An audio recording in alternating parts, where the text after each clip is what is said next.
26 फरवरी 1954 को इस्तांबुल में एक गरीब ख़ानदान के यहाँ एक लड़का पैदा हुआ। वो लड़का बचपन से ही सड़क पर पोस्ट कार्ड्स बेचता और रेडी चलाता था। फिर एक दिन उसने सियासत में कदम रखा और आज दुनिया उसे रजब तैयब एर्दोआन के नाम से जानती है। जी हाँ, वही लड़का जो एक वक्त पर रेडी चलाया करता था, पिछले तकरीबन 20 साल से टर्की का हुक्मरान है। रजब तैयब एर्दोआन ने सब किस तरह किया, आपको आज बताएंगे।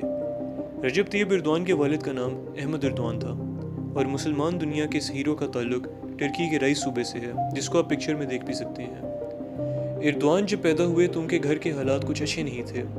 उनके वालिद एक गरीब आदमी थे और एर्दोआन से उनके घर वालों को कुछ खास उम्मीद भी नहीं थी। एर्दोआन का बचपन और जवानी एक आम जिंदगी जैसा ही गुजरा था। उनके माली हालात का अंदाज़ा इसी बात से लगाया जा सकता है कि वो ट्रैफिक में फंसे हुए ड्राइवर्स को पानी की बोतलें बेचा करते थे। फिर एक दिन कुछ ऐसा हुआ जिसने इस्लामिक दुनिया का मुस्तकबिल बदल कर रख दिया। एर्दोआन ने एक स्टूडेंट पॉलिटिक्स के ग्रुप में शमूलियत इख्तियार कर ली और कुछ अरसे बाद वो एक लोकल पार्टी के इस्तांबुल यूथ ब्रांच के हेड बन गए। फिर एर्दोआन का सियासी करियर शुरू होने से पहले ही ख़त्म होता हुआ नज़र आ रहा था, क्योंकि टर्की में फ़ौज ने कू कर दिया और पॉलिटिकल पार्टीज़ पर पाबंदी लगा दी गई। अगले 11 साल तक एर्दोआन सियासत के मैदान में छोटे लेवल पर काम करते रहे और आखिरकार 1991 में वो पार्लियामेंट का इलेक्शन जीत गए, मगर कुदरत को कुछ और मंजूर था और उन्हें पार्लियामेंट का हिस्सा ना बनने दिया गया। कोई और शख्स होता तो शायद अब हिम्मत हार जाता, मगर एर्दोआन ने अब भी हिम्मत ना हारी और अगले साल मेहनत करते रहे। आखिरकार 3 साल बाद वो इस्तांबुल के मेयर बन गए, मगर यहाँ पर भी उनके लिए मसले तैयार खड़े थे। इस्तांबुल के लिबरल माइंडेड लोग ये नहीं चाहते थे कि एर्दोआन, जो कि एक इस्लामिक माइंडेड शख्स हैं, वो उनके शहर का मेयर बने।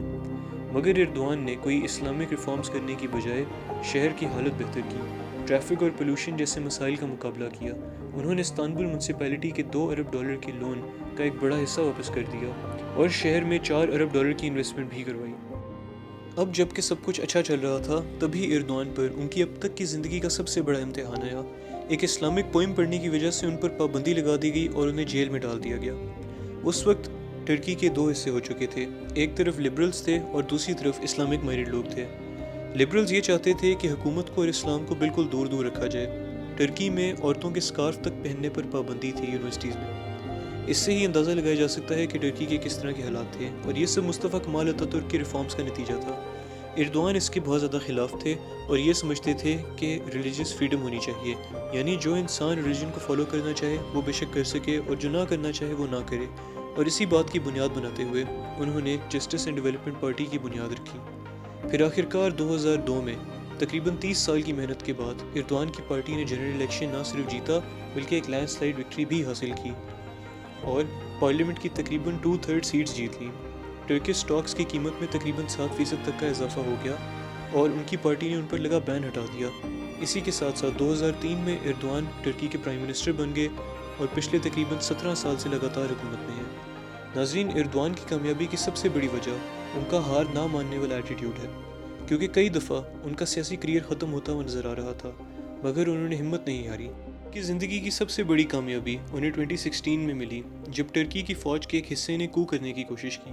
मगर नाज़रीन, उस बच्चे के लिए जो एक वक्त पर सड़कों पर पोस्ट कार्ड्स बेचता और रेडी चलाता था, उस शख्स के लिए कि जब वो मेयर बना लोग उसके ख़िलाफ़ हो गए, उस शख्स के लिए जिस पर पाबंदी लगा दी गई थी और जिसे जेल में डाल दिया गया था, टर्की के लोग टैंकों के सामने लेट गए और कू फेल हो गया।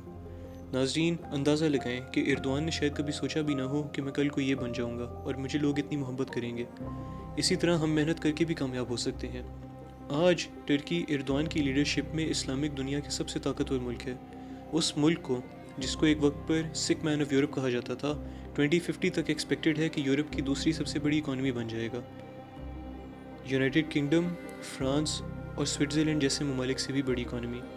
नाज़रीन, इसी तरह से हम भी मेहनत कर कर कामयाब हो सकते हैं और अपने मुल्क और कौम को भी कामयाब बना सकते हैं। मैं हूँ साद अहमद मलिक। अल्लाह हाफ़िज़।